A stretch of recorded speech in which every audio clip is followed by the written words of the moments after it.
wrong with borrowing ideas. You might all I borrow a gotta say couple is of them. run these checks. You want to do all that? Run these checks there. Hey, you gotta goddamn.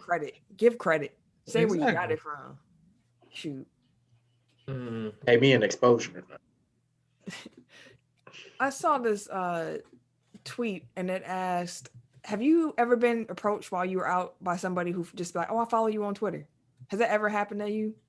And if so, how do you respond in that situation? If not, how would you respond in that situation? The closest I had was, do you do a podcast? Like, yeah. So it was like a dude that actually it happened twice. The first time it was a dude that worked security in my office building.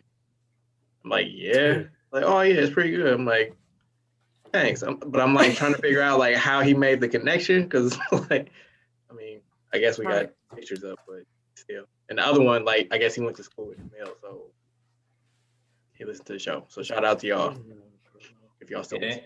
It ain't happening in a minute, but at first, yeah, that shit used to be random as fuck. Damn, I'm like, who the fuck? It used to be random as hell, but it was always funny and cool. So yeah, I was seeing people being like, they be like, I'm so sorry, like don't judge me for my tweets or stuff. I'm like, what do y'all be on Twitter? Like, if I get approached like that, I'm normally like, oh, on what? Like, that's what's up. What's your like? What's your handle? Don't judge me on my Twitter. Yeah, people like the tweets were like people were terrified and embarrassed. Like if someone walked up to them and said like, I follow you on Twitter, they would be embarrassed. They just gonna see all the filth I like. That's about it. Likes they get you. Yeah, so that's about it. Like I was trying to figure out like when I started following random people because Twitter had started like putting like tweets on the timeline. I'm like, I didn't ask for this. Oh yeah, that was wild. I was like, I'm seeing stuff I didn't need to see. Like that's supposed to be private. Publicly private. That's what that's supposed to be. But yeah, let's get into the show. Welcome to episode 185 of Technical File, the sports podcast you never knew you needed. And it's your boy TIMKINZ, the number 3, aka Ass Ketchum, aka Mr. Give It To Me. How are y'all this week? I'm the RJ. Only known as the RJ. And I'm Camille, point guard of the crew, the real life Tifa Lockhart, the girl next door. Holding it down for all the women who love sports. And it's your boy K Harris, the gentleman. The gentleman. The everyday gentleman. 24/7. But better known as K Diddy. Take that. So you can go ahead and follow us and the Jabron onto our social medias, on Twitter and the Instagram at Technical File. Mm-hmm. And also going over to our website, www.technicalfile.com. Don't forget to put the K on that motherfucker. Damn right. Oh. My bad. I had to take a pause. Quick break. But I'm back. That's how I took a Anyway. We can't start this thing tomorrow. I took a quick break. I had to take a water break. I ain't even drink no water yet. Sentence took a commercial break. To our show. Sorry about that. Ken, could you rewind him? Start that from the top, sir. You can go ahead and follow us on our social medias at Technical File on Instagram and the Twitter. Nigga struggling. www.technicalfile.com. Don't forget to put the K on that motherfucker. Yeah, right. On Facebook, it's Technical File Podcast. That's our Facebook page. Technical File Pod Overtime is our Facebook group where you can join in with the listeners, fans, and the fam. Mm-hmm. We also have a YouTube page, Technical File Podcast. Don't forget to follow us. Tell them. Like and subscribe, please. Do it all. But, well, like I say every week, man, if you guys enjoy being a part of this amazing Tech File fam, share with everybody you know. Your mother, your father, your granny, your uncle, everybody, your baby mama, baby daddy, whoever. Wherever you're listening right now. Go ahead and share, man. Take less than 30 seconds. And we don't grow without y'all, man. So let's let this family grow. Share. Do it right now. Yeah, right now. You can even take a little screenshot, put that in your Insta story, tag us, something there you go. But like, yo, there you go. Do that. Hey, The views and opinions expressed by Eric J in our YouTube video are his and his alone. Just want to throw that out there. But they have to look and see. Yeah, Jesus. Tech File Challenge this week. Stairs. I don't have one. Man, it was in the group chat, Jesus man. Christ, man. Oh, what? Come on, man. We set it up perfect for you. How we go? I have not. I have How not went we through the go? group chat. We give you the live. We tell you the live is coming. Oh, y'all. Oh, no, my bad. Hey. Ooh, thank God we ain't live, goddamn it. Boy, I tell you what. Hey, Deuce for to do some wonders on this episode. Tim started it, bro. Tim started off fumbling like a motherfucker. I'm sorry. You gonna blame it on Tim? Right, Hell blame yeah. it You gotta on blame it on somebody, goddammit. yourself, my nigga. What the fuck? Nigga, no, nigga, you started it, nigga. That shit trickled down. Anywho, Tech File Challenge for the week. Throwing the lob again. Look at his face. He stared at that motherfucker. He watched his cell. Like he was Carlton watching that motherfucker too. Nigga, I threw it off the backboard and he was I'm going back to the group chat to see where it's at, goddammit. drop a black business. Yeah. It's Black History Month. Show black owned business a little bit of love. Tell us your favorites. Restaurants, labels, brands. I don't know. Tech companies, I don't care. Like whatever it is, if it's owned by black people, shout them out. Butters, candles, Oh, yeah, absolutely. I love it. incense, whatever y'all got out there. Yep. Let us know. Always remember, man, it's a beautiful day to be black. Now, if it's a illegal activities, I mean, I wouldn't popularize that on the internet, but to each his own. I won't support that one. We talking about legal, like a business, a legal business. Hey, something, people need clientele. Hey, I ain't gonna be the one to tell them that. Hey, don't stop the hustle. anyways, drop a black business for the Tech File Challenge this week. And we will retweet, boost whatever y'all put out. So please help us help you. For sure. Where we find podcasts, you can find us. That includes Apple Podcasts, Google Podcasts, Yes, sir. Stitcher, Indeed. SoundCloud. Don't start that shit. Indeed. Spotify, Spotify. Amazon Music. Yeah, we did too. I'm working on it. You've been working on this for a while, man. Man, y'all killed me, man. It was like one of those inspirational flares that just got put out and like stepped on and shit. And it's like It needed go to back be stepped there? out, my nigga. can I go back there? Hey, you got 2 weeks. Yeah, we'll see. iHeartRadio, Boom, boom. Himalaya, Like a player. Wooshka, Wooska. and wherever you're listening to this episode right now, while there, make sure that you like, subscribe, rate, review, 5 stars or greater. It helps us. Five. Do Need it all now. them. We haven't Do it. had a new review all 2021. If you listen on Apple Podcasts, go ahead and drop us a review. Go Kick ahead. off the new year right. Let's get some new reviews. Let's get some fresh blood. Thank you in Head to advance. head to the Facebook page. You can review us there too. Drop a review for 2021. Let's shout out the top listening cities and our international listeners before we get into the topics and the sport facts of the week. So, top listening cities. Number 1, we got Milwaukee, Wisconsin, the hometown. Hey, y'all was number 1 with a bullet this week. Y'all was That's what's listening up. heavy. keep it Appreciate going. y'all. Appreciate going. y'all. And I mean number 1, but it was a superb show on Milwaukee. Number 2, They wanted to commiserate with us. probably. Number 2, New Orleans, Louisiana. New Orleans, what's Nah, going what's on? What's up, What New it do? Orleans? The know ya. The strong number 2 too. Y'all showed out this past week. That's what's Appreciate up. y'all. First thing out of quarantine, I'm down there. On what though? Oh, that's your first trip? Whatever that is. Yeah, I want to start my seeing my teams in the away stadium tour. Like that's kicking off. That's a dope one. Planning vacations around. My team being Yeah, inclusive. I'm not sure I still want to be in big crowds yet though. So Oh yeah, that's why it's not happening no time soon. But That's on the bucket list. Number 3, Fort Lauderdale, Florida.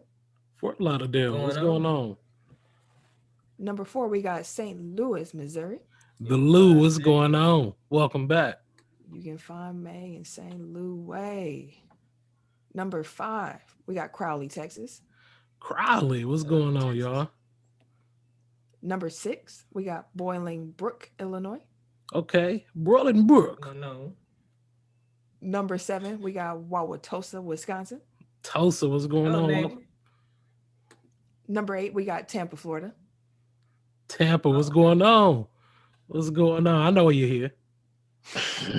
I know why you're here. Yeah, they had to hear what we had to say last week. Understood.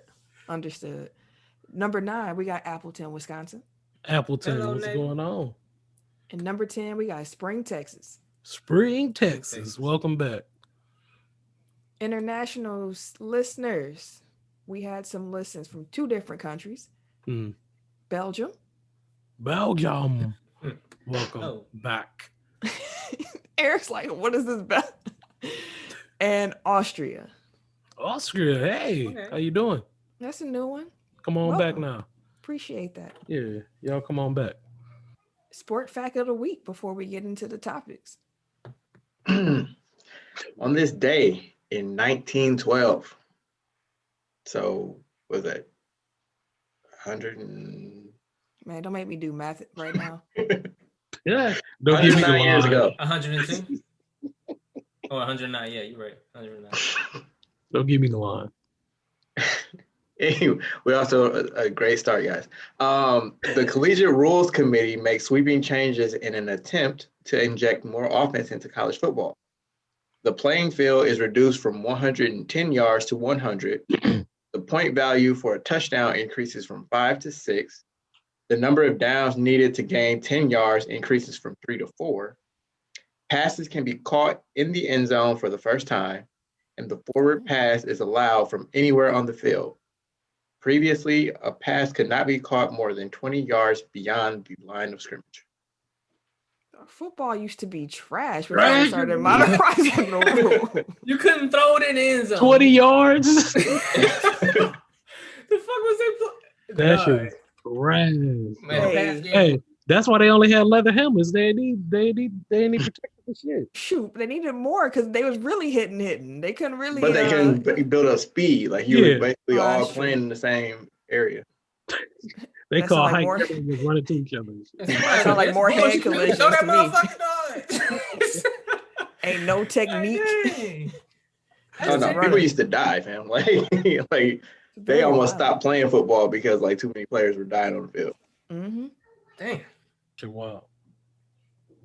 That's a wild sport fact. Now it'll just kill you 30 years from now. Oh, Jesus. Let's get into the topics of the week. The big game, Super Bowl 55. That's going to take place this Sunday, 5:30 p.m. Sunday. If you live in the Central Time Zone, of course. They're going to be in Tampa, Raymond James Stadium. Tampa Bay Buccaneers are going to be the first team to play a Super Bowl in their home stadium when they go up against the Kansas City Chiefs. Yeah. Now, this game has a spread of about 3 points. Chiefs favorite. Okay. There's no real overwhelming favorite in this game. And just to remind y'all, when they met in week 12, Kansas City won by 3.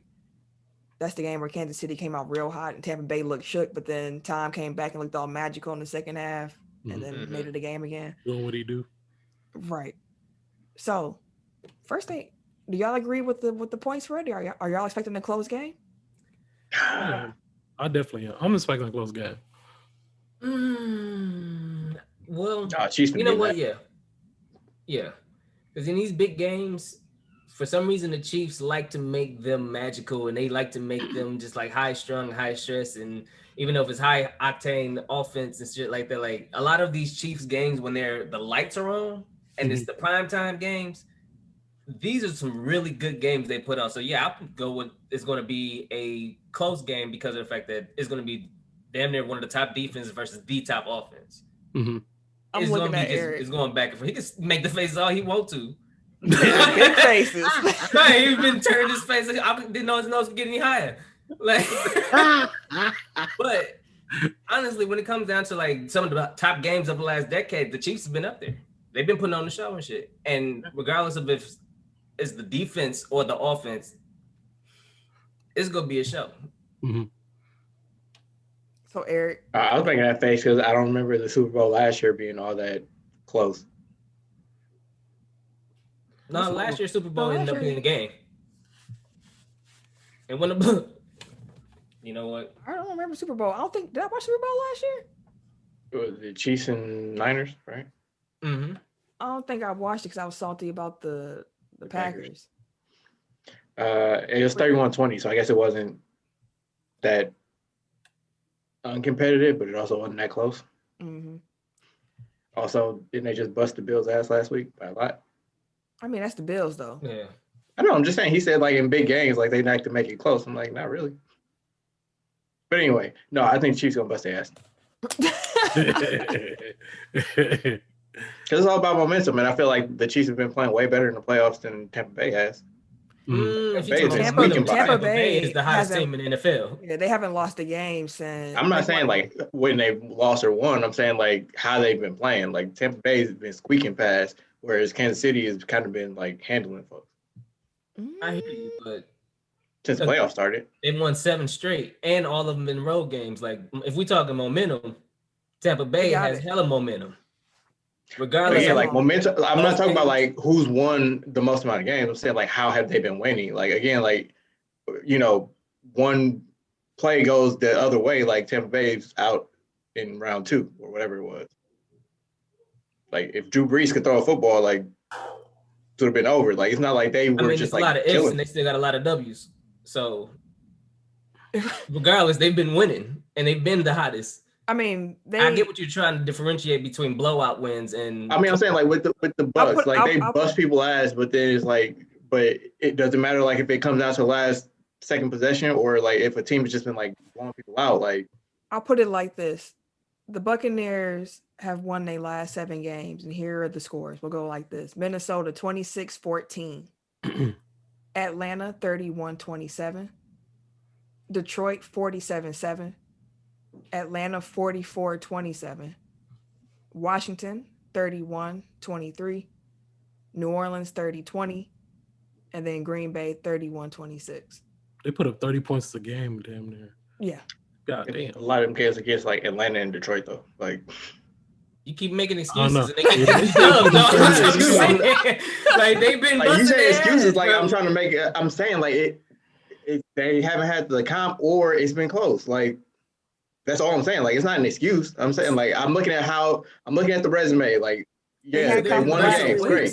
They're getting close wins and blowouts, whereas Kansas City just getting blowouts. So who you think is going to have more? Who's going to be better trained for the situation of these close games? The team with the most momentum, who's been eating. I'm saying the team that's been blown out ain't going to make it a close game.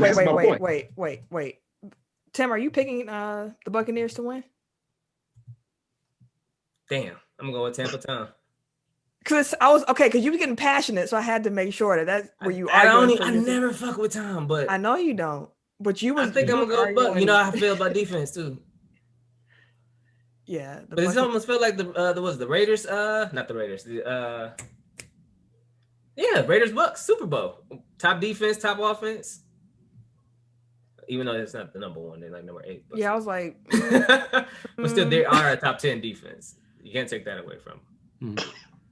We went from top defense to top 10 defense. Okay. I did say they were 8 earlier too, but if you look at Kansas City now, they've been squeaking out some wins, but I guess you could look at the level of comp. So I'm gonna let's see. We did how many weeks with them? 7. So we'll do the last 7 with Kansas City. Let's see. Did they go undefeated? No, they lost 1 game. Okay, so. They beat the Dolphins 33-27. Wait, didn't that game they lost? That was a game that like Mahomes and all them sat, wasn't it? Week 17. Yes, that's why I was trying to see if they were undefeated, but 33-27 over the Dolphins. Next week, 32-29 over the Saints. Then they beat the Falcons 17-14. Then then they lost to the Chargers 38-21. As Eric mentioned, they sat. Came up against the Browns, won that 22-17. Against the Bills, they won 38-24. So it's like they playing up and down to their competition up into the blowouts. yeah. Like Tampa Bay has been the hot, like they've been hotter than Kansas City has. But if you, I don't want to bet against Pat Mahomes, but then he's like, I don't want to bet against Tom Brady. Like, who do you? Yeah. And they'll be I'm giving the home team the advantage too. I have no idea. I have no idea, but my gut is telling me to actually go with Tom Brady. Plus they beat us. Ain't no reason for us. Hey, listen, we lost to the champs. Nah, fam. That's how I always feel. What? No, That's you how know I what? always feel. No, I'm going Stay Farm. I'm going. I always feel that way. If we lost we lost to the champs shit. Nobody else was beating them niggas either. No, I'm going to. No, I'm tired of losing to the champions. Yeah, bro. Don't make me feel no bit better. It's a sad story for Wisconsin, man. Tired of losing, period. Ken, who did you have in the big game? I'm actually gonna go Tampa Bay. Okay. Really? I hope it's a close game. Mm-hmm. I hope it's a great. I'm expecting a great Super Bowl. Yeah, I really want it to be a good game. I just want to really enjoy it and want everybody to just ball out and let the best team win for real. I need a good game. Yeah. Are y'all looking forward to seeing the weekend at halftime? Bro, this motherfucker's everywhere. He in the WWE. He over here in the Super Bowl. He got his song in fucking WrestleMania now.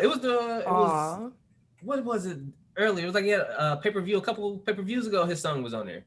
I'm like, bro, this motherfucker's everywhere. Man, that commercial they have to promote the Super Bowl where everybody's humming, and then he pull up. I was like, dang. I hate this commercial because it's such a catchy commercial. Like I hate this commercial. I wonder how much old weekend we gonna get, or is he gonna be straight pop star weekend? He might just be flashing lights. Or blinding lights, I'm sorry. Looking forward more to the halftime show than the game. So yes. I'm looking forward to the whole show. Let me just go ahead and be entertained on my Sunday. Exactly. That's what I'm on. So y'all know Relly B, where the money reside, where the money reside, where the money reside. He got a Super Bowl commercial, so make sure y'all looking out for that. Oh, for real? Yeah. Yeah, he said it on Twitter that he got a Super Bowl. Oh, that's what's up. He out here. I was like, okay. He out here. Last thing about the Super Bowl before we move on. The NFL is actually selling cutouts to fans for $100 a pop. So you could have a cardboard cutout of yourself in the audience at the Super Bowl for $100. Oh, they trying to get money everywhere. All the proceeds from this will go to the sale of super benefit charity supported by the NFL Foundation. So the NFL will not actually profit from the sale of these cutouts. The only way that I would do it is if it was branding purposes. So I'll be on there with all tech file stuff. And they said you can't do that. Oh, see, there ain't no purpose in that. Yeah, they said no commercial advertising. Yeah, you can only wear NFL stuff, nothing political. And they have the discretion to be like, nope, you can't wear that. And get my money back. They didn't say anything about that. Hell no. They didn't talk about no refund. That's probably a political statement. Yeah. But no, maybe a nice donation. Yeah, I wish I could have me with tech file stuff on in the audience. Yeah. That'd be tight. That would be. Last week, we went over some quarterbacks that could be on the move, going over how likely we thought that might be. And then we actually had a quarterback on the move. Two of them. Yeah. So Detroit pulled the trigger, traded Matthew Stafford to the Los Angeles Rams for two future first round picks, a third, and Jared Goff. So the first blockbuster NFL trade of the year. Matthew Stafford in LA. Are the Rams the favorites in the NFC West right now? Man. Going into next season. You got the Cardinals, you got the Seahawks, you got the Rams, you got the 49ers. What a stacked division. And that's why I love football, because divisions matter. Like, this means something. And the Niners coming back healthy too. Like a healthy Niners team is monsters. Like absolute monsters. They got killed at their skill positions. Man, and they had half a team all year and still was fighting. I am sorry. I need to rewind. I'm taking back what I said about Kansas City. I'm going Tampa Bay because I forgot that they had some injuries on the offensive line. I'm going Tampa Bay. My fault. I was thinking about it, just popped in my head. I need to put that on the record. So Going Tampa Bay. I'm going Tampa Bay. But yeah, NFC West. Stacked. Yeah, I'm gonna take the Rams out the West. I'll take the Rams. Because he got weapons already. Like Cooper Kupp's still there, Robert Woods still there, Higbee's still there, Henderson is still there. They still got they got to get a line. That was one of the issues last year. They got to get a better line, but Stafford could fling that motherfucker. And you gonna count out Russ? I was like, no, I'm not gonna count out Russ. I'm not gonna count out Russ, but Russ ain't got the number one defense in the league either. Shoot, they got a great defense when they healthy. Exactly. They don't have the number one defense. Hey, you see Aaron Donald chasing his ass. They ain't got the number one line. I ain't trying to hear nothing about Russ. He was running for that man. Was running for his life every game. Were injured. They always injured in Seattle. They ain't lying for some reason. Hey, I don't know what to tell you about that. Exactly. Aaron Donald ain't got no counter on the offensive line of any team in that West. No, I ain't trying to hear that. They got the number one defense, and they still got Jalen Ramsey on the outside. Like they got a heavy pass rush, run stopper, and they got a lockdown corner. They had the number one defense on top of having Stafford now, who upgrades that offense to an actual passing attack. Like they can light your ass up in the air now because they got Stafford. Big arm. He can still play. I mean, sorry for Goff, but arm. I mean, Goff is a what kind of quarterback do I want to call him? Interesting. He's average. Yeah. He's average. He's a good pass action. You know. If you have a great running back, then he'll be good. Yeah, he'll be fine. But we saw when he didn't have that running game and it was on him, you don't want that. No side. You don't want that. Well, look like Detroit could be some easy dubs. Hey, they downgraded that quarterback. That's all gravy. Kenny Galladay is a free agent too. Listen, that's good news for us, for the Packers and for the Bears. You know what I'm saying? That's one less good quarterback to play. Man, but that's prosper, Matt. Yeah, it's gonna be good over there for Stafford and the Rams. They're gonna be some. It's gonna be a nice team over there. Yeah, it's gonna be fun to watch. Yeah. Good luck to Goff though in Detroit. It's good. It's a rebuild. So. And welcome. Welcome. Our defenses are looking forward to getting to know you, sir. Welcome.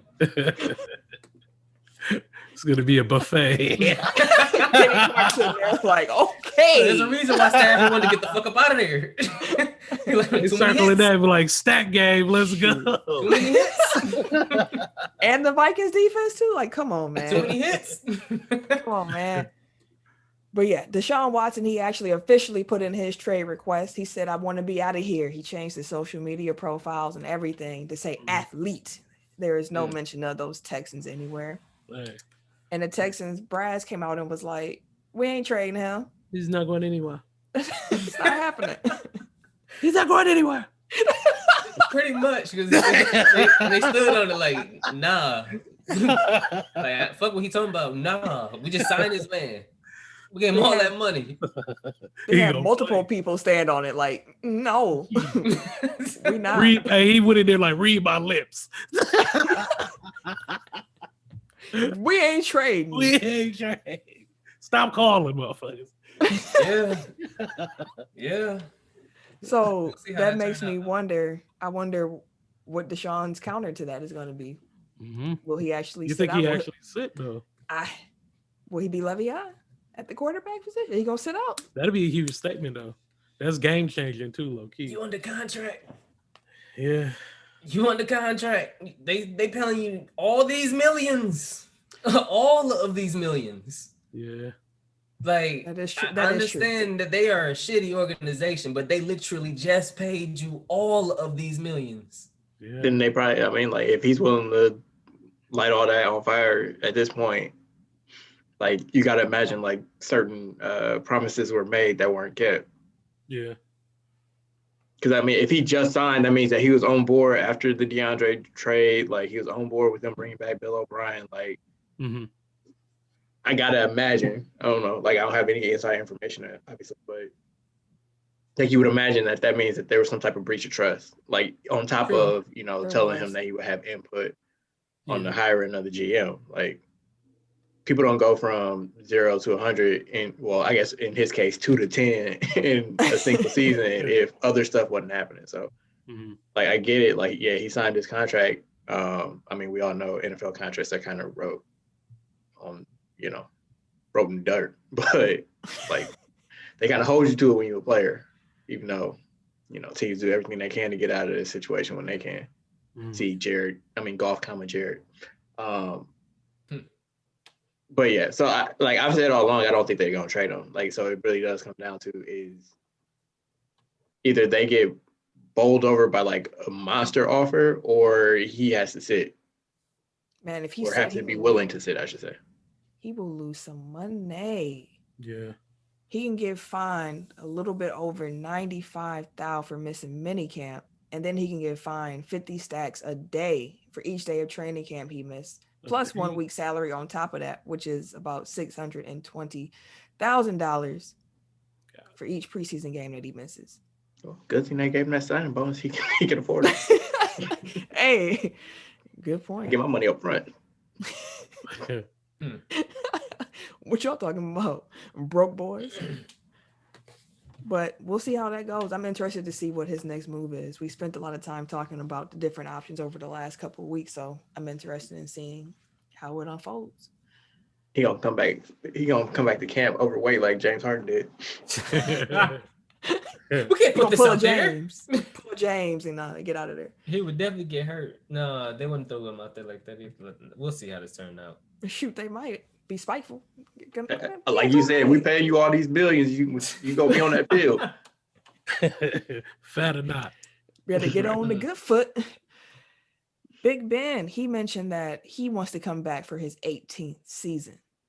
And Steelers owner was like, look, if you want to come back, we're going to have to agree on a discount. Because you can't make that much money. But Big Ben was pretty much like, I don't care about my pay at all. Like, I just want to play. So sounds like Big Ben is going to be back in Pittsburgh. Yeah, I think he got like $40+ million on their salary for this man this year. Like, you can come back only if you give us some room to sign somebody else. Well, I don't care about the money. You sure? They're like, perfect. It was a he. I mean, we'll pay you nothing. If you good. If that's like, don't say words you don't mean, sir. Right. Like his agent was somewhere pissed. Like, man, PR. They flipping desks and shit. Mad as a mug. Like, no. The way all they leverage. Why? Quickly. And that's with every team. Like, even if the Pittsburgh ends up cutting them, like every other team, like, oh, you want to pay for free, do you? I wonder how Pittsburgh fans are feeling. Like, I wonder if they were excited when they saw that he was coming back, or if they were like, oh. It's a lot of quarterbacks, though. Like, this would be a good time if he was going to, for them to go in another direction. It's a good summer for it. Yeah. It's like the best summer to summer do it. for it. Yeah. Carousel for real, man. Plenty of quarterbacks out here. Yeah, that's true. But I mean, they did sign what's his name, Haskins. So I'm guessing they're gonna use him as a. Yeah. I don't know. See what he can do. They have a lightly used Jordan Love, if you know. Lightly used. Very lightly used. Condition near new. So the Los Angeles Sparks, they're losing some key pieces. So WNBA free agency is going on. There's been a few moves, but we're going to talk about what the Sparks did because Ken has a root interest in the Sparks, and also the fact that Candace Parker is leaving the Sparks and going to the Sky is a humongous deal. Yeah. So in addition to them losing Candace Parker, though, they also lost Chelsea Gray, who went to the Aces. Mm-hmm. I blame Derek Fisher. I just want to say that first and foremost. Oh, yeah. I absolutely agree. Like, I know Candace Parker is from Chicago. That was part of the reason she wanted to go back home, end her career amongst family and friends, which can't blame her for that. Mm-hmm. But I just wonder if she liked her coach more in Los Angeles. Would she have stayed? I believe she would have. I strongly believe that. Derek Fisher is not a good coach. And then they give him more power. Yeah, they did. So it's like, what exactly are you doing right now? Like, he's not proving himself to be anything. And y'all giving this man more power. Like, I forgot they gave him more power. Yeah, it's like, what the fuck is going on here now? Like, yeah, it doesn't make sense. That's why I was like, it's all him. That's the reason why she left. So you gonna still be a Sparks fan? Or you gonna hop off the wagon? What's up? No, I'm still. I ain't gonna jump off. I'm gonna jump over to Chicago. Brett Bay for a little bit till she gone. So I'm gonna do a little back and forth. Put some mile again. Put some travel mile again. Man, stay having two teams in every league. Man, nobody that. Come up. You're up to like 3 or 4 in the NBA at this point. You said what? In the NBA? Mm. What's your NBA teams? The Lakers all day. Couple of them. And the Lakers. And Charlotte. And Charlotte. I want to see the Bucks do good because that's the home team. Like, I don't give a damn about hedging all your bets. He threw us off the wagon quick. He said, I don't need about no Bucks. What? I ain't worried about them niggas. All right. So, Major League Baseball out here throwing out proposals.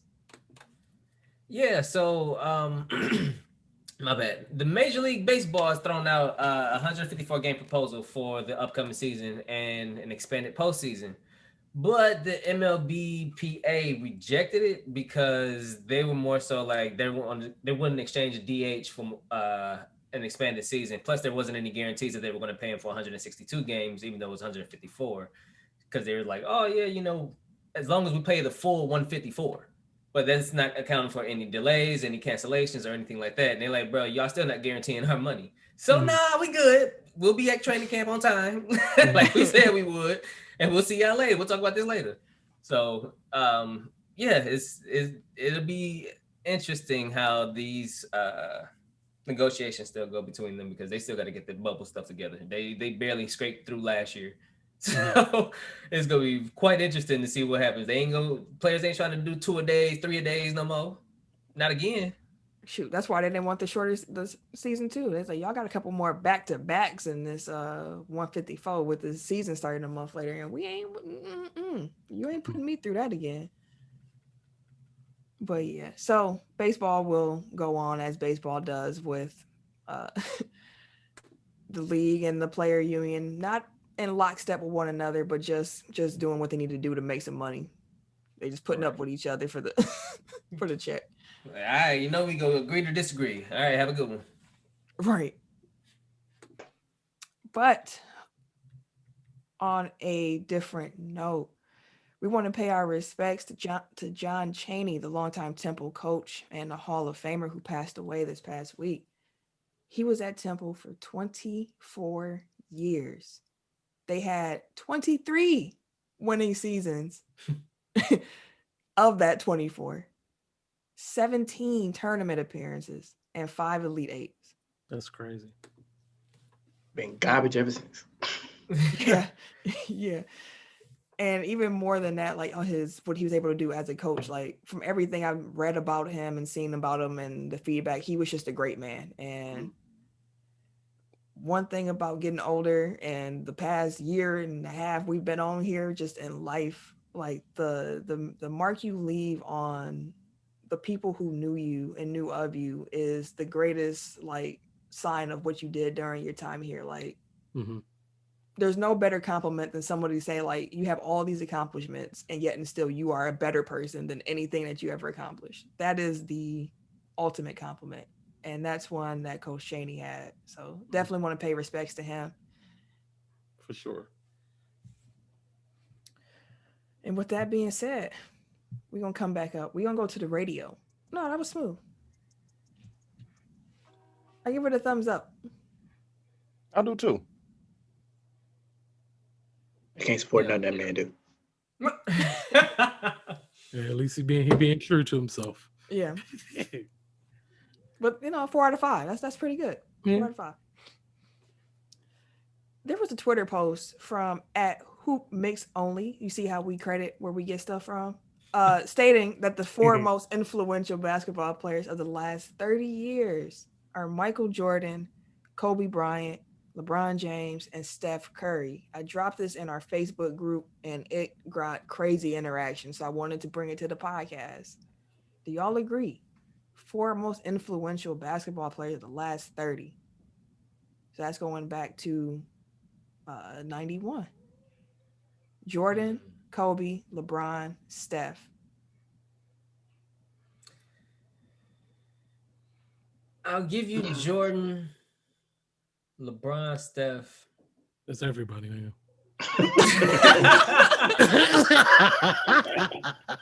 No, because I mean, all of you. You agree, nigga. It's simple as that. No, because I mean, like, I love the swag, man. Like, he really did. Iverson deserved, like, Iverson, I feel like, has to be considered top 4 most influential basketball players of the last 30. Like, for real. Like, he literally changed. Coolest bitch, bro. There was a dress code because of Iverson. He brought hip hop to the league. Like, yeah. So yeah, like that's the thing. I don't know who to then take off. Like that's the problem. It's like I think if it was a ranking, like it would be Jordan, Iverson 1, 2, but then spots 3 and 4, I have no idea because they're all pretty much equal. Like Steph Curry's impact on like youth basketball and I mean pro basketball too, but like think about like all the kids that he's like inspiring now to just like shoot a bunch of long range threes. Like that's some shit we're gonna see for like the next 25, 30 years, you know what I mean? Like same way that people have been doing like and one moves for forever because like Iverson brought that type of shit to the NBA. Like man, like LaMelo, I think of LaMelo Ball every time I think of Steph Curry. I think of him when he was in high school calling this shot out. Like this is like because he works like too. You know what I mean? And they're in the league now. Like these are dudes who Curry molded. Like you can see the the game, how it translated. You see Dame, he even stretched out his 3-point range because he saw how effective of a shot it was. Like he changed basketball. Like, yeah. And it's like LeBron is so one of one, like nobody can really replicate like what he does on the court. But I do think that he brought a little bit more versatility and efficiency, like when it was lacking. And like his off the court stuff is like super influential. So yeah, like crazy though. Like that counts too. True. And in addition to the fact how he changed player movement in the league, like he also changed something. It might not be something that people want to be like excited about, but I mean, he sparked it. I feel like he ushered in the era of the point forward. Like there was a lot of people who wanted to. Marcus Johnson have a problem with you right now, brother. I mean, but was it a thing at the time? Is what I'm saying. I mean, like you've had like Scotty, you had Grant Hill, like those are guys that ran the team essentially from the point guard, from the wing position, forward position. I mean, Magic Johnson was kind of like he was a point guard, but he's like a big man. That motherfucker was bigger than Hey, he be cooking. That's essentially what LeBron is. Whenever I see Magic in 2K, I'm like, dang, this nigga he be cooking. Cook. He can do everything, and he's 6'8". He just be. I'm looking at these guys who want to have the counters to the LeBrons and the Stephs, like the long, rangy defenders, and like it was more of a thing. Like the Bucks, we thought we tried to put a whole team around rangy, stretchy, big defenders who can run. Like I feel like, and those were guys that they more so brought in to counter the guys like LeBron, and then you have that was more so a counter to the Steph. That's when everybody defense was like, we got to try to play smaller and switch. That's how you beat the Warriors. Switch. And we wouldn't counter when big as hell. The Bucks. Let's not talk about what the Bucks used to be doing. We don't need to go down that rabbit hole.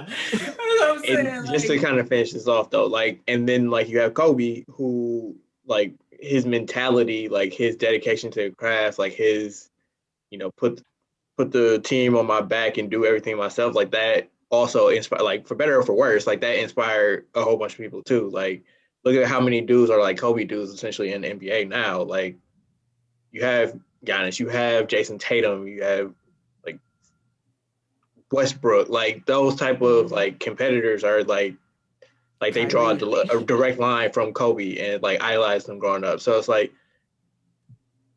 I think that trying to pick 4 from that group of 5 is impossible, almost. So I'm gonna fudge it. I'm gonna say it's 5. Like, it's 5. Like that's the Mount Rushmore. We just gonna have 5 faces on that mug. We're gonna have to carve Ivo in on that mug. Like, nah, you can't take any of them 5 out because the 5 of them actually do tell you the whole story of the NBA over the last 30 years.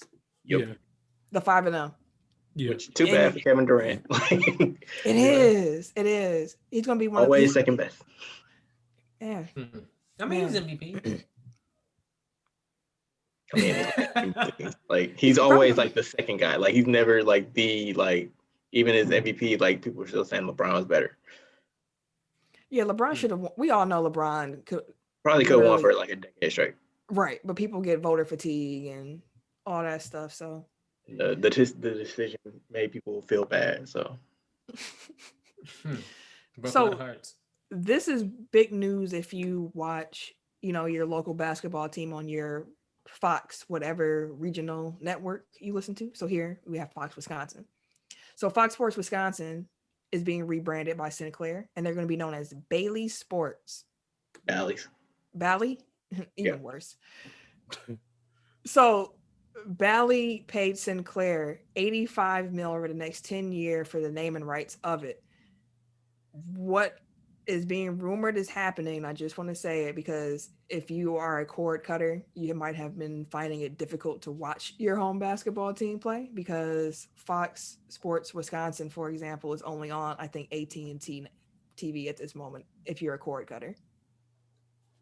So that sucks because everybody used to have it and it just kept dropping and dropping and dropping. So what they think is about to happen is that Sinclair is going to launch its own subscription network service. So another one added to the bunch with your ESPN Pluses and your Netflix and your Prime and your Peacock and your Disney and whatever else that you have. There is going to probably be another one coming with regional sport network. So and Sinclair is a garbage company, by the way. So fuck them. But we gotta do business with them. And it kind of sucks because like Disney was trying to buy up the regional sports networks when they bought something from Fox. I think like Fox Movies division. Something they bought from Fox like a little while ago ahead of like the Disney Plus launch. But for antitrust laws, like they weren't allowed to buy up the regional sports. I think mainly because they already own ESPN, so it's like they would have had too much of the sports market. But it's like if they could have picked up like the regional sports networks and put that shit on ESPN Plus, like I wouldn't need any other subscription service. Like that would have been sad. Yeah. But again, like then if that's the case, like if there's too many people like me, then they can consolidate that and then jack the price up, and then you don't have any type of competition. So like I get it, but it also like would have been mad convenient. So keep your eyes out for what happens next with that. And we're going to go to what I'm calling the petty report. Okay? The petty report. We had some pettiness happening in the NBA, and we are going to cover it for you. First things first. Let's talk about some old beef that resurfaced. Aaron Gordon and Kyle Lowry. In case you forgot, which I did forget. I was like, wait, they had beef in the bubble when Kyle injured Aaron. And Aaron was pretty upset about that move. Understandably. Yep. And he was talking that talk. And Kyle Lowry was like, yo, nigga, this my room number. It's been beef ever since then. On site. Pretty much. And when they played this season, it continued from the bubble to the fanless audiences. Well, in some places. There was a possession where it looked like Kyle Lowry like going for his knee. It looked real dirty. It didn't look like a basketball play. It just seemed like he was trying to injure him in some way, some shape, some fashion, some form. on the way back down, Aaron Gordon picked up a flagrant because when Kyle was running, he just pretty much just checked him. He just But it's weight into that motherfucker. Yep. Yeah, I mean that was he. I had no problem with that. Like, if the referees aren't gonna step in and do their jobs, like sometimes you gotta take matters into your own hands. And Kyle Lowry is a habitual line stepper too, so like, I mean, like he cold clocked Dante DiVincenzo like the game before that when they played the Bucks. Yeah, he did. Yeah, his face was big red. And then he's like laughing after, like, he white. Of course his face gonna be red. And I don't mean the soda. just Do they still make those? White Big soda. reds. Big reds. Right at the corner stuff. I'm gonna have to go. yeah, If y'all ever see a big red, like let me know where it's at. I'm Drop gonna a go get pin. one. Yeah, drop a pin. Let me know where that's at. This nigga And then- raising the roof. Hell no. Who raising the roof? I'm watching the Texas game. This nigga hit a 3 against the Texans. Every I got I'll be Brookfield. laughing every time because Hey, That shit you was made hilarious. you brought raising the roof back, man. Hey, man. Brought it back. And then the other petty report story this week. Mm-hmm. Pistons were playing the Warriors, okay? And during that game, they had Klay Thompson as like a sideline reporter. So they had him all set up with the broadcast, and he was reporter Klay. They did this last season when he was hurt. He really didn't want to do it this season, but he said when he walked out and saw that they had all this stuff set up for him, he was like, well, I guess I should do it. And, guilt at that man. pretty much. I stepped in that room, sir. I should have right in it, motherfucker. It was right by the bench. So it was, it was. Do you see what we've done for you? we had wanna this do whole it? banner? You see this banner? I mean, I guess we could take it down, but like this is so many man hours. This guy came and left his pregnant wife at home to set this up for you. I mean, okay, I'll let him know. So he, he was doing his thing on that or whatever. The game ended. It got a little chippy. Pistons player Rodney Magruder, he walked over to the Warriors bench. He had a couple words for a couple people, woo, woo, woo, yang, yang, yang, whatever. And since Klay was on the sideline reporting, they were like, Klay, like, what's going on down there? Could you fill us in? And on live television, Klay Thompson just decided to throw a couple shots at Rodney Magruder because I guess he didn't appreciate how Rodney rolled up on his teammate. So I'm going to just let y'all listen to the clip because Klay. Everything seems to be okay there. Clay's figuring out what's going on over there, Klay. Rodney Magruder. Oh no, this dude might be out the league soon. He's probably mad about that. Who knows? Wow, shots fired. You over here checking my guy. You good? Everybody seems to be okay, and everybody's going to their respective locker rooms there. But yeah, I don't know. No. So that will end it right there. But that's savage. 5 over here trying to start something like he's a good player or something. It's like, bro, get out of here. You might be sorry. All right, we're done. Easy. We're done. Easy. Take it easy. Take it easy, guy. Just take it easy. Take it easy. So, of course, this story picked up some steam. Wait, hold on. Did you get the Draymond part? No, what Draymond do? Draymond was even more vicious in the post-game press conference. But apparently he was taking up for Wayne Ellington. When the fuck Rodney Magruder become the tough guy of the team? Like, I don't know, man. Everybody in the league tough these days. It's crazy. I've seen a lot of tough guys this year. I don't understand it. And don't nobody do anything. So, like, if you really wanted to do something, you could have done it. Walk over there talking shit like he's a team tough guy. Get the hell out of here. Fucking tough guy, Rodney. Fucking tough guy. Also, I'm rocking with Juan T. That's his teammate. Juan T was about to bring that town business shit out on him. What kind of press conference is this, man? Hey, he loses him up. But also, I think it was something that Juan said in the first or second quarter to Wayne Ellington. you ain't got nothing better to do that you still thinking about something from the first and second quarter when you weren't in the game. So apparently,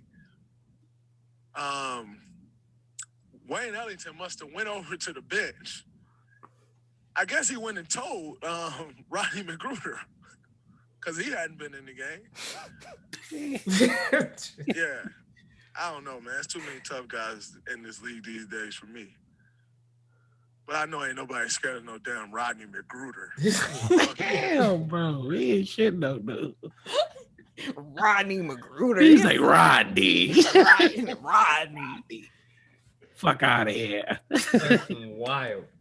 Oh, snap. Again, I love it. Disrespecting this man all out and out in the public.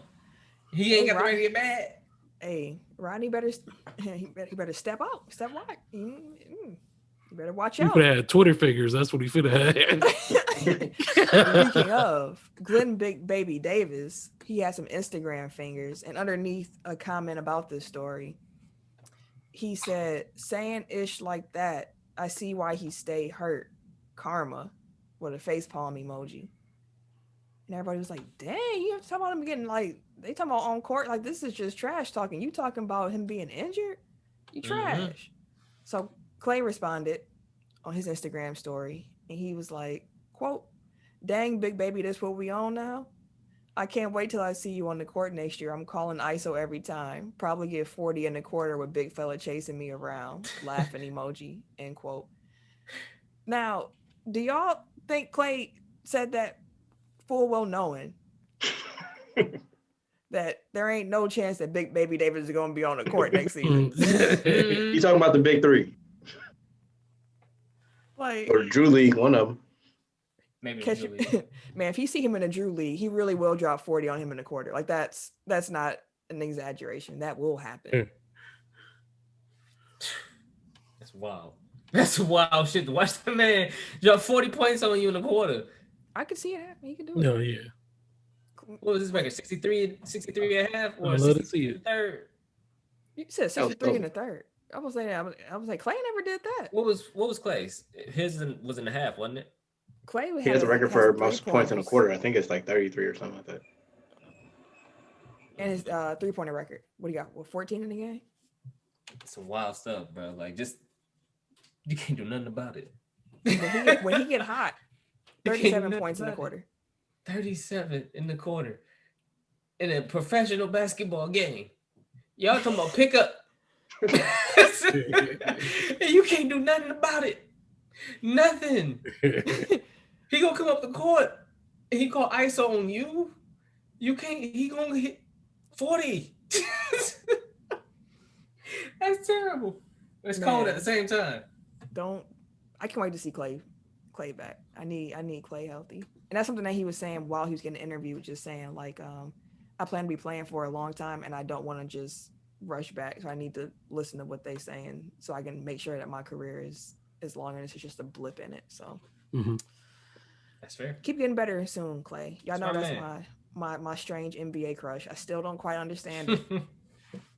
But I thought it was Iguodala. Or is both? No, it was Clay. Iggy was just the arms, but I never had a crush on Iggy. I just liked his body. You know. She like Clay when he was in Harry Potter attire. Called that man a butterface. Hell no, butterface. Hey. Oh shit. Hey. Hilarious. Anyways, NBA injuries. All right, so we have a couple of them, sadly. One, Celtics, Marcus Smart has a grade 1 strain of his left calf, and he will be out about 2 to 3 weeks. James Wiseman on the Warriors, he has a wrist sprain, and he'll be reevaluated next week.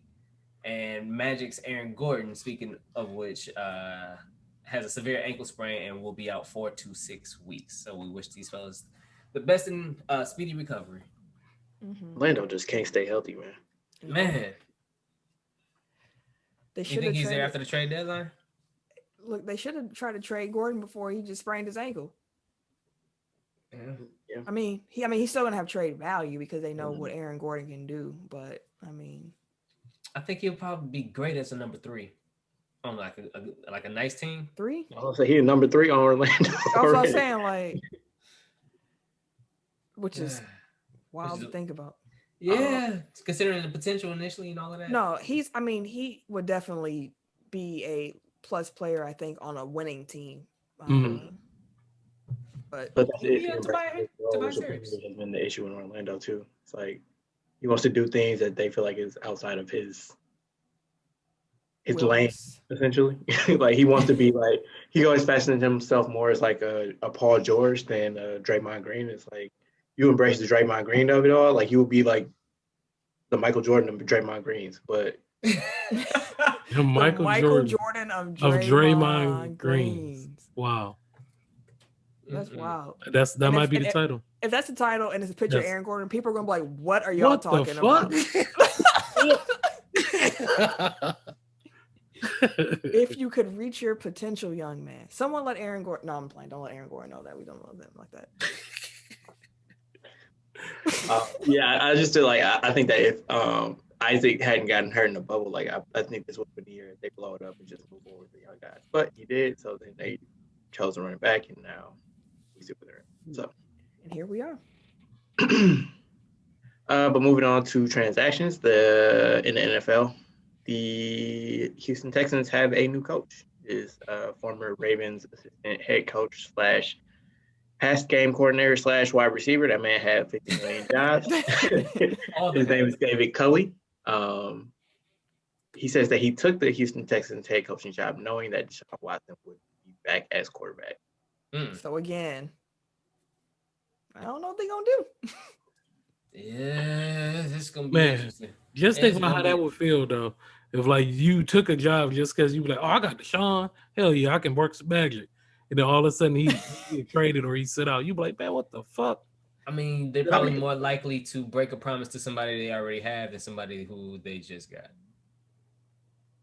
Yeah. So whatever Deshaun and whatever deal that they may have in place, they'll probably break it with Deshaun first before they. Say that one more time. Say that one more time. I might have to put that in my diary. Say that one more time. They're more likely to break a promise to somebody they already have before than somebody they hadn't, or that they just got. Like that's. Hey, that was the going deep session with Tim Kenzie. Hey, that was no, but it's like that was something to think on. Like you gotta like who do you break a promise to then? Like if you promised this man that you hired him as your head coach that he was gonna be here, but then you gave Deshaun these promises, you're not gonna tell that man I'm gonna break your promise right away. Do you? Unless you know what? You're the Texans. You probably will. Never mind. I'll take that back. Houston will do that shit immediately. Hey. I mean, he knows the news. Like it's not like he's coming in from like I don't know 1994 with no technology. Right? Like why would that man say that? Maybe that's the company stance right now. Exactly. That's the company line at this point. Like he can't be surprised if he show up to training camp but Deshaun ain't there. You're like, something you don't have a quarterback. Like he could definitely hit him with a Bernard. Bernard. I came out in public, told these people, y'all promised me this man gonna be here. Hey, but like you said, the Texans are gonna Texans. So. But Culley is the only black coach to be hired this time around. I think I saw that he was also like the first black quarterback at Vanderbilt back in the 70s. So. Well, congratulations, sir. It should be an interesting job. Good luck, because that was the worst job on the market. In local news, Packers defense coordinator Mike Pettin did not have his contract renewed, so the Packers will be getting a new defense coordinator in 2021. Jesus. Yeah, we'll see. It's gonna be I really want Jim Leonard from Wisconsin. He's the Wisconsin defensive coordinator, but he used to play safety. But no, he kind of has a little bit of Pettin system. Not necessarily. He took like the good parts of it. Wisconsin defense has been ranked in top in the country since he's taken over. But do you want him because he's a good coach or because he has? No, he's a good coach. I mean, he's been one of the best defensive coordinators or defensive minds in college football with the Badgers defense. So it's not like he doesn't have a resume to back it up. Mm-hmm. And if you want to go with the young, trendy coaches, he's one of them that's out there. So, I mean, that's my own personal opinion. That's just me. But I'm glad that we got somebody new coming in. We'll just fresh face. Let's see what they can work with. Knowing that you have Jair on the outside, it should make life a lot easier. Hopefully they draft a playmaker on that side of the ball too. Another Which corner. level are you aiming for? Or it don't matter? Ooh, Give him a running buddy. Or do we get a linebacker? I think I'm gonna go linebacker. I like what is it, Summers? Ty Summers. No, not Ty Summers. I can't think of his name right now. Dang, that's trash. Barnes. Oh, I like okay. what Barnes has been putting out so far, but Well, I mean, like that's assuming that they stick with the 3-4, because if they hire a That's true. 4-3 defense coordinator, like you might have to junk a whole bunch of people. Mm-hmm. that is very You true. got Clark there. You just gave him all that money. He is one of the best interior linemen. So maybe a 4-3 would work out for him. But then what do you do with Preston Smith? Make I a think deal. Preston a free agent this offseason, I believe. Is he? I think so. And I mean, like, what's his name? Rashawn Gary. Sean Gary. Right? Mm-hmm. Yeah, like he was a 4-3 DN in college. Like they've been teaching him to play linebacker. So And he started emerging this season. Mm-hmm. So we'll see. But it's always messed up. Like if you become a first round pick based off of like playing a certain way, and then you get drafted into a system that's completely different, it's like y'all not really optimizing me though. Like Yeah. I'm a 4-3 in. Yeah. I just remember when the Packers switched to a 3-4 the first time. Like who's the white dude? Aaron Campman. There you go, Aaron Campman. Mhm. Like that man had no position. He was pissed. no, he was in no Pissed. man's land. Sent them to Jacksonville. He still ended up getting, but before that, he was getting 20 sacks, 18 sacks. Like Aaron Campman was putting up numbers, dog. I forgot all about Aaron Campbell. Him and KGB was wrecking havoc. Fast ass defensive ends. They was chasing the man. Them. Yeah, Aaron Campbell was putting up monster numbers. Then we went to a 3-4, and he was like, "What's this standing up shit? I don't want to do this." We sent him to Jacksonville, and he still put up a couple seasons after that with some numbers, but they weren't the same as Green Bay. Man, he was cold for a little bit. So in trash ass news, former Seattle Seahawks offensive tackle Chad Wheeler was waived by the team last week after he was formally charged following his arrest on suspicion of felony assault / domestic violence. Trash, and we probably should have said trigger warning. I'm not sure how deep into the story we're going to go, but I do want to just issue that out there. If domestic violence, yeah, like if you want to see, like, go look it up. Like it's very trash. easy to buy. Yeah, very trash. Especially when you think you killed somebody, and then when you see that you didn't, you go, "Oh, you ain't died. Like you still alive." That's a wild statement to make. But you thought you killed somebody, and you went to go have a smoothie. Like what the fuck? Wow. So yeah, if he's convicted, huh? I said it was wild that a lot of people were saying that it wasn't getting any attention initially until. I mean, I didn't know about it until after we recorded, and it had happened before we recorded last week, and I had heard nothing. Absolute zero of this story. And that's what a lot of people were saying. But if it was a black player, it would have been plastered everywhere.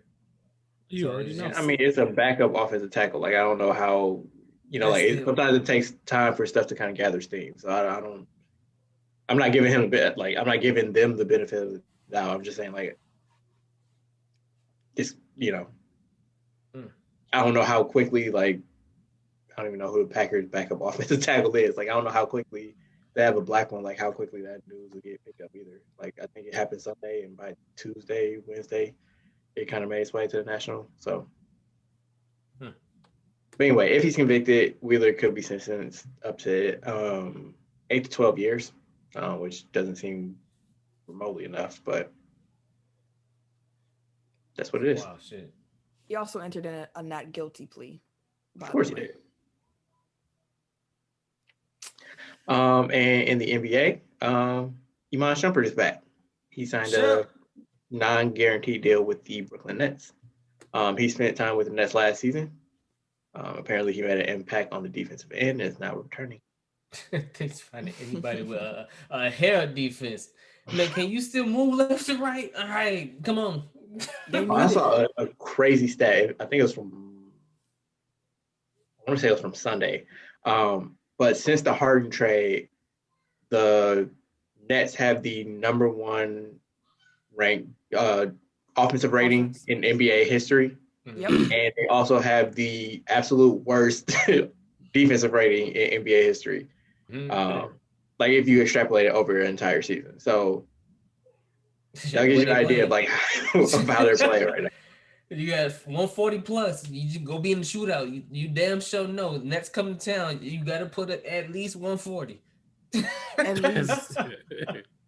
Yeah, it was. But they're gonna give you 130 off top. So right, they'll hand you 130. You you got to find 2 minutes at the end of the game to fight these motherfuckers. That's all you got, because they'll give you the game. But at the end, for some reason, you got 2 minutes. They have almost a 120 defensive rating, 119.9 defensive rating. Is this the offensive rating? What is their offensive rating? 122.6. I thought it was 120 as well. So you better come with your best your best offense. Have your shooting shoes on. Right. And pick who getting buckets that night. That way y'all can just go ahead, because I figured that was going to be the case when the Bucks played. Like, cause I was watching and I was like, okay, this is just a shootout. Like, this is just because the Bucks defense was still doing. They didn't know what they was doing exactly. Still dropping. And then the Nets, the dropping ain't the problem. It's the overhelping that's the bigger problem. But they looked a lot better. That's not about the Bucks. But I forgot my point. The point is the Nets, historic offense, trash defense. Listen, you got a shot against them if you get hot. Like we saw Cleveland beat them twice back to back. No, they got Shumpert now. He bringing the defense. Yeah. It's all on Shump. To tie something up from before. Sorry, real quick, Tim. Lowry did get assessed flagrant 1 on review from that from the knee initial hit on what's his name on Aaron Gordon. Okay. Yep. So retroactively, they got him. Real quick baseball news. Nolan Arenado. He is Gold Glove winner, All-Star for the Colorado Rockies. He is being traded to, of course, the St. Louis Cardinals, because they just they just pick him up. For some reason, they just can't not have a cold motherfucker on their squad. But that's shout out to the organization. That's a great organization for them to do something like that. But Rockies fans were mad. For who? Like Rockies fans, they were like, we gave up. We traded who? Like I saw a whole thread on Twitter where they were like canceling. They gave up money to get off of his contract. $50 million. That's a lot of. That's why like they're waiting for the trade to be official, because they gotta like go through that money. I think got announced yesterday. Did it like as official? Uh-huh. Okay, cool. Well, anyways, that was a lot of money for them to be paying off for just give cash to another team as a part of a trade. They did get Austin Gomber, Luke Baker, and John Torres back as well, but St. Louis got a cold third. Well, I believe he's third baseman. But yeah, it's nice squad again, of course, in St. Louis. So we'll see what happens with the rest of the offseason. But I saw the Brewers pretty much say like, don't y'all expect us to spend no money because we ain't got that. They not. They don't. We lost half. Bro, we done lost so many players. We trained people away. We asking for Josh. Hey, yeah, we listen to Josh Hader as well. Like, come on, bro. We can't keep nobody. We're gonna be back down here with this with one star. Hater can go. Plus, they don't have like that gate receipt, so I get it. Like, can't really spend in a pandemic like that. Mm-hmm. I mean, that kills us, man. That really hurt us, because I know our MVP ain't signed up for this. I hope he don't start screaming he want out, bro. Hey, listen, again, he signed that check thinking that we was one game away from the World Series. Next year, man, we was trying to get back in. He was like, hey, I'll come back with y'all, kick it with y'all, because we're going to compete every year. Look at us now. What we doing now? What we doing? Looking like Milwaukee. He ain't never been here before. He don't know. But now we're looking like Milwaukee again. We was trash forever. Hey man, we had a run with Bron. We had a nice run a long time ago. I said No, with like, they were Bron. good. Like essentially, like they were down for like 2 or 3 years, like before Dude got there. But before that, like they had a nice little run with Prince and Braun. Like Ben Sheets wasn't that long ago. Ben Right. Sheets was cold. Bro, that was Ricky Weeks, a decade ago. Corey Hart, JJ Hardy. Like they had a squad. What you talking about? Yeah. That was over a decade Luke ago. Croy. Okay. Bill Hall. I remember them squads. Like I said, they had like 2 down It years, wasn't and then they that got Yelich, and then they came back We up. won cold. We won contenders like that. We had a Playoff year contenders. or two. We had a year or two where we were legitimate contenders. I mean, the Brewers have only been in the Who playoffs a believed when handful we of hit times. the playoffs that we was gonna actually win. Honestly, That year, what was it? Oh, except for the year that we had went to the NLCS. Year, or they had Greinke, like they had squads. What you talking That about? year, again, that year. Other than It's that, multiple years. if you think so, If you if you think so, I'm pulling up their stats. it don't even matter. We know that they were trash forever. We know that they were trash forever. They Y'all were can trash when I dispute was me. a child. Y'all can Like, dispute that me was about 3 trash. years. as Like, an Dispute me adult, for 3. as as an an adult, adult, the like, Brewers they've were been always decent to considered, good. decent good. Like they weren't trash as I've been an adult. Again, Trash is an overstatement. again, I said when we hit the playoffs, how confident in you were we winning? How many times? Majority of the time we got to the playoffs, we was like, we'll be happy wherever we get to. Not this year because I knew that wasn't about to be nothing. Most of the time. The year before, and then I'll the give year, you 3 years. the year where dang, what was that? 08? No, 09? 2010? Somewhere in there. You still arguing me about 3 years. We can talk about a whole nother 30, 40, 50. Like, come on now, man. I said as an adult. I wasn't an adult I before said, that. I said What the more do Brewers. you I said want? we know Milwaukee has been bad for a while, which was the initial.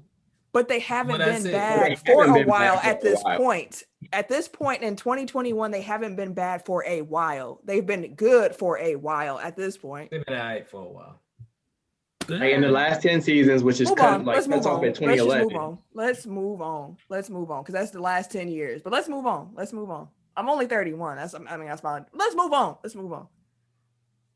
What happened with the Red Sox? Yeah, he ended up retiring.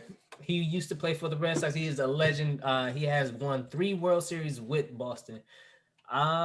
He had a lot of injuries in his career, but even in the limited time that he did play, he was phenomenal. I remember Dustin Pedroia as well. So congrats, sir, on your career and good luck in your retirement. FC Barcelona. So this is a crazy story. So FC Barcelona plans on taking legal action against Spanish newspaper El Mundo after it leaked details of the 555 million euro, which is 673 million American dollar contract that Lionel Messi signed in 2017. Now, mind you, the reason why this is an issue is because only 4 people had the contract. Nobody else had the contract. That's why nobody really knew the details about how much he really signed. When he re-signed with Barcelona, they just said, yeah, he had re-upped on like a 4-5 year deal, whatever the case may be. Nobody had details really on the money aspect. If he signed a $555 million euro, he has signed the biggest contract in sports history. Easily. So yeah, if only 4 people had it, 4 people had that. There are Messi, Barcelona, La Liga, because you got to submit the paperwork, and the law firm that used by the Argentina International. So the firm that he used to help him with the contract. That's it. So somebody of them 4 leaked this shit. So Messi suing and La Liga suing. They're like, nah, bro, we ain't have shit to do with it. Like, is there a nothing to do with us. particular reason why they don't want people to know how much? I mean, Barcelona having financial issues, and they signed this man to a 673 or 555 million euro contract. They're like, bro, where's this money coming from? So yeah, no, they didn't want nobody to know. Plus, he probably didn't want nobody to know. I don't know, but I mean, I signed for $500 million. I don't want nobody to know either. That's a lot. $500 That's a lot of money, dude. Dog. Jesus like Christ. That's a lot of money. For you to keep it under To spend wraps. that on one player though, too. And that's over what, 5 years? Yeah. It's been 5 years. Yeah, he signed it in 2017, so it's I going. mean, it was a 5-year deal worth 550 million euro. Yeah, That's bro. crazy, dude. yeah, but we'll see what's going on. Money can get it. Hey, man, gotta get it in. Yeah, I'll come back with the All right. terms, but Yeah. Well, Floyd Mayweather and Logan Paul's exhibition boxing match that was supposed to happen this month is actually postponed. Both sides are working to reschedule the fight as soon as possible. Are y'all looking forward to that at all? No, I was not gonna pay for that. it depends. If they can actually get a build for it and build it up, I actually said I would watch it. I was like, really? Check it out. Yeah, I mean, I think I'm gonna pass. Wait for we're here now. The timeline. Floyd Mayweather boxing doesn't excite. Like, if he loses, sign me up for the next Tyson fight. Where's the next Tyson fight? That's we talking about old fighters coming back. Where's Tyson? Yeah, Tyson, where you at? Floyd, I'm good.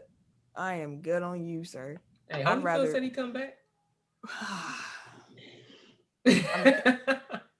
I mean, I guess that Mike Tyson's comp, we don't have too many options in his age range. So yeah. But I would have checked it out. We'll just see. Like I said, if they can build it back up, then yeah, I'd definitely give it a onesie twosie. Nah, hard pass for me. But the Australian Open kicks off on Monday, February 8th. The Australian Open will allow up to 30,000 fans per day with no mask requirements. At this time, Australia doesn't have any COVID cases at all. Can you imagine? 30,000 people. That's scary to even think about right now. Ain't it? Like, real talk. Like, that's terrifying, dude. For us, but for them, they have 0 cases. Yeah. They did what the fuck they were supposed to do and moved on. And they kept doing it too. Like, anytime they would get like 2 cases, like, shit shuts down in that area. Like, they weren't playing the game. Yeah. And it's 2021. 2020 is behind them. You know why? Because they can kick it at stadiums and shit. Man. With 30,000 people. 30,000. Man, 30,000. No mask. Now, wait. I'm going to reserve Drinking. all of this because after this event is over, then we'll talk. Because if the shit kick off, I didn't mean none of that shit. Yeah, I think I saw that like the tennis players are like complaining about having to go through like quarantine because they make you sit in your hotel room for like 2 weeks, I think. They did before they let you free in Australia. Like now we need to make sure that your ass don't have shit. That's a long ass time. like Check check yourself. yourself. For purposes too. Check yourself before you wreck Ain't no in and out in Australia. Not in the least bit. But shout out to Trae Young after making history as the fastest player to reach 400 3-pointers made. Steph Curry kid, like Shout you out, know, brother. Out here. product of the system. I would say he a Kobe kid too. I mean, yeah, Kobe, but I'm saying like his play style. It's He not a definitely- Kobe. It's not a Kobe it's play not style. Kobe. It's No, he definitely be hooping like Curry. I wanna be like Wardell. Poor dude. I forgot to mention it earlier, so I'm gonna just do this real quick right now. The All-Star voting opened up for the NBA. Mhm. Who's your starting 5 in the East and the West? I got mine. You got 3 front court and you get 2 guards. Let's start with I think the East is easier, so let's start in the East. Okay, I got mine. On the spot. You said what? You gonna put me on the spot? Put you on the spot. Your starters. You go to NBA.com and you put in a ballot. Who's on your ballot for a starter? The starter spot. Giannis and B. Durant. Oh yeah. I feel like that's a universal front court. And then with the Colin guard Sexton and to You start. said who? Who you Colin said? Sexton. Sexton. Oh, okay. He been cooking. He has been who? Yeah, he's been cooking. Jaylen Brown, I think. Yeah. Jaylen Brown will be on my hooping. list. He been hooping. Jaylen Brown been hooping, man. But I'm gonna just do this because I know this is my other guard though would be James Harden. But wouldn't he still be with the West? I know. Hey, listen. I understand. I understand. He's on the East ballot right now. He's going to. He's Oh, yeah, going he's to be a ballot? starter. He's going to be a starter as an East guard. Harden, Brown, The beard. Giannis, KD, and Embiid. I think is the starting five for the East. Tim, Ken, any variations? Who got Zach LaVine starting? I gotta put Bradley in that bit. You gonna put Bradley starting? Bradley. Come on now, Bradley. The man averaging 35 points a game now. Like, come on, you can't. Yeah, because he only nigga. You can't not have. He's leading the league in scoring.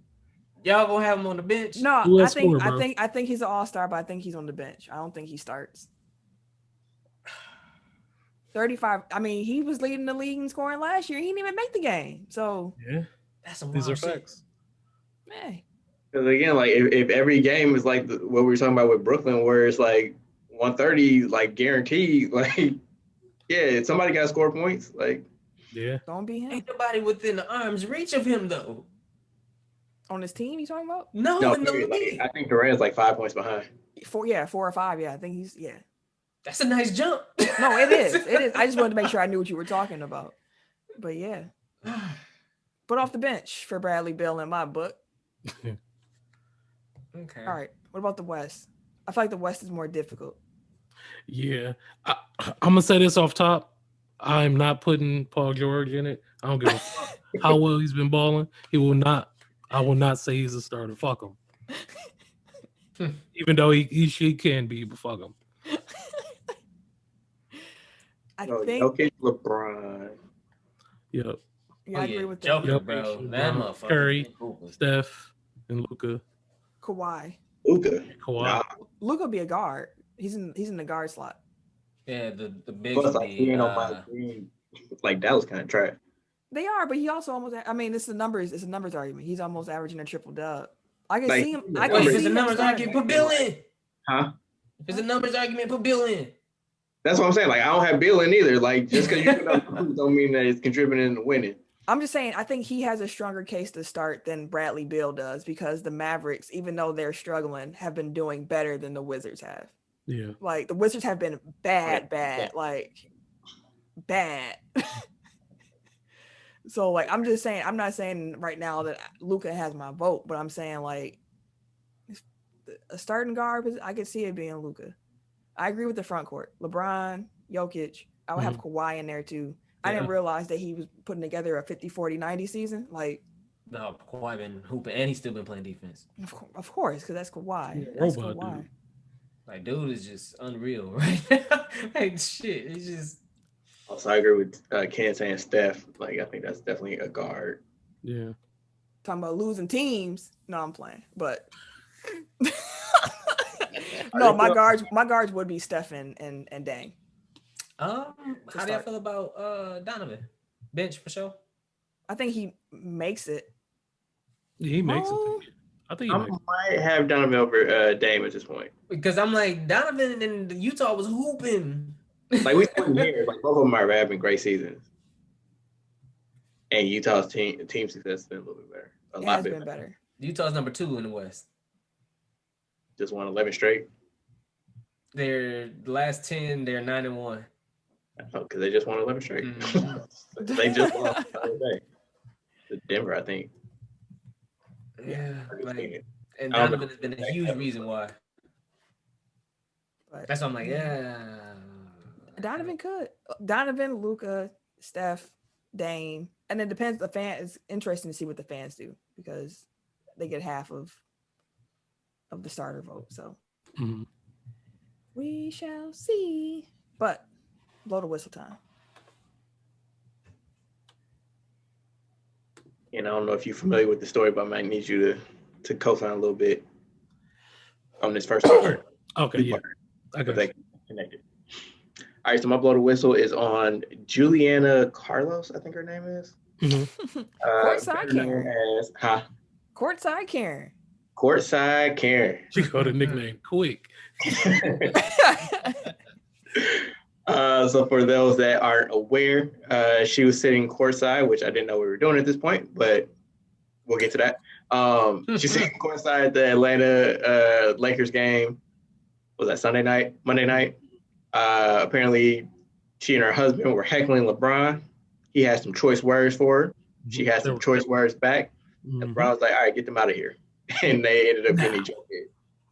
And like now she keeps releasing videos on the internet, like shit talking LeBron and cussing him out and talking about, I only told him I was gonna fuck him up. I don't know why he got me kicked out. He's so fragile and all this other shit. Like, it's your dusty. I was. You see, she just came back and said sorry. She definitely came back and was like, "Oops, I might have said too much." I mean, you know, bro, they were sauced, bro. They was drunk as hell, bro. Yeah. Like, sit your drunk ass down and enjoy this game. First of all, put your mask back on. You talking shit. And that's what she said. She was like, what are you doing? I shouldn't have put my mask down. Like, bro, you shouldn't have been sitting courtside for one. The Hawks said that the courtside was still 30 feet away from the players. I was like, that's in Atlanta though. Like, Atlanta been open for shit for the year, motherfucker. Atlanta been open. They the only place that hadn't been affected by the shit. So it seems until you look at the numbers. Exactly. Saying, like, they are overwhelmed. Like, they have no ICU beds, or at least they're nearing that point. Like, yeah. So that brings me to my point too. Like, why are we doing courtside seats at games during the pandemic? Like, it's just wild. Don't make sense. I don't care how far away they are. Like, makes sense. They still got to walk through the same general area that the players are in. Like, the referees was right in her face, yo. She don't got no mask. Right. Like, she a terrorist at this point. Like, what the fuck is gonna get her the fuck out of here? Hey, I'm not mad at it. Like, Jesus. But yeah. And like now, just today, both the Bucks and the Suns have announced that they're going to be letting fans into the stadiums. Bucks are at 25% capacity. I didn't see what. 25% capacity. People can't wait to get in there either, boy. They can't already saw on Facebook. Oh, we're going to the game. We have to no. They out here feeding. Give it to me. Got any more of them bucks? They out here feeding. Got any more of them tickets, man? Need some tickets. Like, the pandemic is worse than it's ever been, and y'all opening up everything, trying to send kids back to school. Like, I mean, yeah, I see money that. is What leaking. y'all doing? Yeah, And people leaking. stir crazy. People willing to take the risk, which is the craziest part. why the government needs to be saving people from themselves. Like, exactly. The more stuff you open, the more stuff people gonna do. But you can't do that in America because America is all about freedom, individuality, capitalism. Yeah, but look at Australia lapping your dumbasses. Listen, out here catching all the ticket sales. America. I'm not saying it to you. I know y'all understand. Oh, shoot. My light went out. You gotta go. Glasses floating behind there and shit. Camille, if you'd have seen what we'd have saw, you'd have took the fuck off running. I was scared already. Like, who is that? I was already scared. I'm not gonna lie. Hell no. We're just gonna do this out in the dark. But yeah, let's not do that. And like the fact that this took place in Atlanta, where they've now announced that they're going to have All-Star Weekend. And on top of the game, which we talked about last week, like now they're trying to do like skills competitions and 3 points and dunk contests and bullshit. Like, stop bringing extra people. Like, if you're trying to act like you're serious about COVID. Like, they're strengthening COVID protocols for players. Camille over there getting blinded. It's all the flash. She's like, ah! And then vampire. Yeah, last thing. Yeah, so like they're tightening COVID protocols for the players. So like they can't go anywhere. They can't do anything on the court. Like after the game, like they're putting security at half court to make sure that they don't intermingle, even though they just got done playing a basketball game against each other. Like now they're making them wear the N95 mask instead of like regular. Like, you're doing all this stuff like for the players, but then like you're putting them in dangerous situations and unnecessary situations. Like maybe let them all go home for All-Star break. Maybe don't let courtside fans be sitting like 20, 30 feet away. Like, just make but, it through the season. But again, everybody leaking money. They gotta get it. Everybody And leaking. people willing to spend it. You can't wait Supply to and spend that demand. money. That's crazy. That's crazy. That's America, though. we in month 12 of a damn pandemic and no end in sight. Nope. I miss my friends, fam. Ditto. Y'all kids gonna be grown by the time I see them again. Big as hell, bro. They could be out Oh, here like, word. hey, what you doing? Having full conversation like last time, you were a newborn. I don't understand this. And strangers like, who the fuck? Right. The Right. kid gonna be looking up like, I ain't You the hugging strange you. person. Right. It's a shame. But yeah, blow the whistle on Courtside, Karen, and the NBA putting the dollar before the moral obligation of protecting the people. Take top 5 time.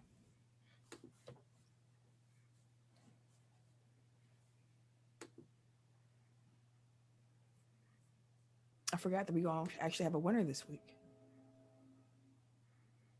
Who won? That's what I'm trying to see. Tell me what you want from me. Take a look at what you Okay, there's one vote CAD. Don't get that. And let's see the other section. I know I did not win. Let Ball. me know Ball. this right here. Something you can't have for me. Something's wrong with me loving you. We almost there. We almost there. Hold on. I was gonna make it snappy, Cappy.